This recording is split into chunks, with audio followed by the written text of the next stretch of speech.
Hi there! In this short tutorial we are going to learn how to use AnyDesk correctly. If this tutorial is useful for you, like and subscribe us. I have already installed the AnyDesk. If you don't have it, just go to any browser, type AnyDesk,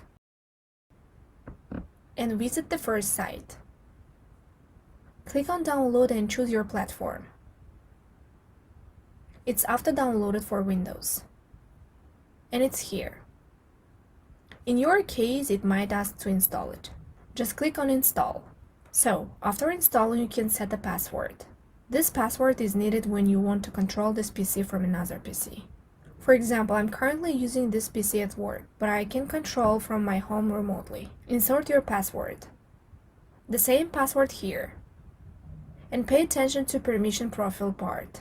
If you just want to show something to someone from your PC, in this case, select the screen sharing and press allow. But if you want to control it yourself from home, in this case, select this unattended access and apply it. This is your AnyDesk ID from another PC. You type it and insert its password, or others allow you, and you can control that PC. And one more amazing thing is that you can turn on your PC remotely by the power on button. But in this case, the PCs that you want to turn on must be connected to internet via Ethernet, not Wi-Fi. We hope you like it and share it with your friends. Comment below your opinion, whether this tutorial helped or not.